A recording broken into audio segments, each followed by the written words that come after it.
Yo, what is going on, guys? It's Seager. Welcome to another MLB The Show 20 card review. In this one, I'm going to be going over 86 overall face of the franchise, Matthew Boyd. This card is obtainable by getting 50 points in the Detroit Tigers Team Affinity. If you want to know the best way to complete these Team Affinities and get these face of the franchise cards, there's a ton of content on my channel about it. Links will be in the description below. So let's talk about this card. When I did my face of the franchise rankings, I rated this card really low because I thought he would be terrible. He's slightly better than I thought he'd be, but I still don't think he's a very good pitcher on this game. This is one of those cards that's going to dominate lower tier players and is really going to struggle against higher tier players. Part of it is velocity. He does only reach about 94, 95 with his fastball. But more than velocity is that his fast pitches just have no life to them. His fastball is really flat even when it comes in at 95, and his sinker, being his fifth best pitch, just has pretty much non-existent movement. It's almost unusable versus righties because it's pretty much just a two-seam fastball. So the sinker is only really useful against left on left, which you won't face a whole lot. But I will say this guy's off speed was better than I was expecting. Big curveball, lots of movement. Big slider, lots of movement as well, and his circle change was actually really good. I think circle changeups are insanely good on the game this year. His kind of floats and then ducks at the last minute, which I liked a lot. So in order to have success with this card, my suggestion is that you're going to have to pitch well while pitching backwards. So that's going to be a lot of off speed early in the count, and then trying to blow people away once their bat's slowed down and they're trying to adjust to the off speed. So that's one of the reasons I think he's good against lower tier players and bad against higher tier players, because higher tier players will punish hanging off speed early in the count if you miss your spot, which he might do a lot because he does only have 77 walks per 9, 64 control. But as far as a left-handed starter early in the game, there aren't many of them. He's not the worst card in the world. I just wish this Team Affinity would have given us a Miguel Cabrera card. That would have been cool. Also, 73 hits per 9 is pretty low, and 85 stamina is pretty low. So this guy is not going to go very deep into the game for you. As a rule of thumb, you tend to generally get in the red energy for one pitch for one stamina. So 85 stamina, you get in the red energy with 85 pitches usually. At least that's what I've noticed. And it'll change depend on how hard you are throwing each pitch, if you're doing it in the red or the green or the yellow. But 85 stamina is pretty low. This guy's not going to go very deep in the game for you. So overall, not as bad as I was expecting, but still not very good in my opinion.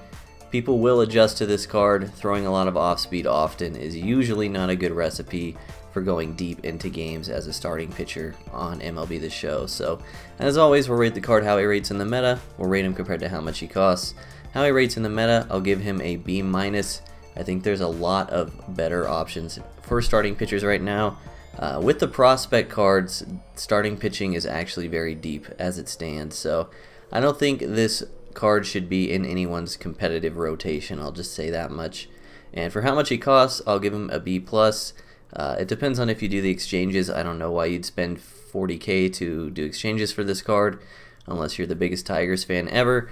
But if you're doing Showdown, it's a free card, so B+ for the price? I don't know. Just honestly not a very fun card to use either. Like, Matthew Boyd's not like a big name legend or anything, so I hope you all enjoyed this card review. Let me know down in the comment section below if you want me to review anyone specific. I do read those comments.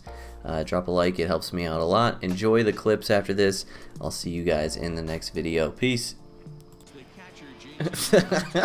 Keep your friends close and spoon with your enemies. Great life advice, dude. You should teach college. Put song requests on. You really cheered one bit to say that. You fucking troll, dude. Thank you for the 1 bit, dude. I'm much appreciative, actually. Thank you. You didn't have to do that. Does he get a left field or right field? You can get for under 10K stubs. I think the pre-order Mickey Mantle's around 10K. Ellipsis! I think they help. You're hitting a lot for like the micro movements and shit.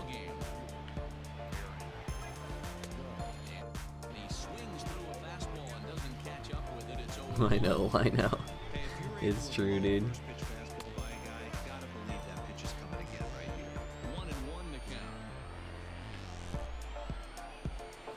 And it's a ball and 2 strikes now to Aaron Judge.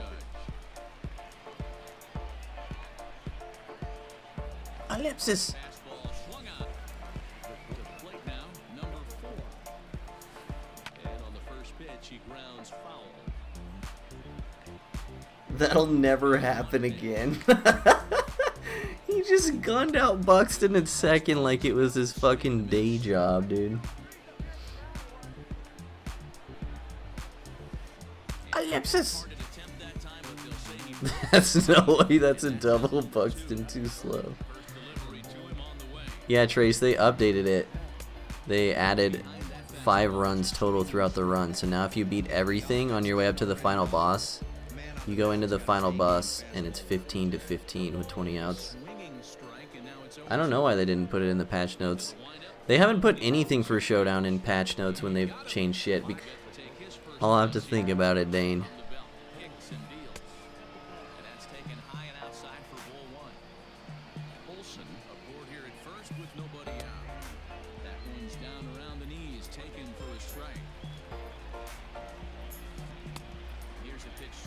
This is gonna fuck him up, chat. You ready? The high circle change. Oh yeah. This could be 2. There's Merrifield on to first, and that's now 2 innings and 2 True, Ambly. True, dude. I don't know.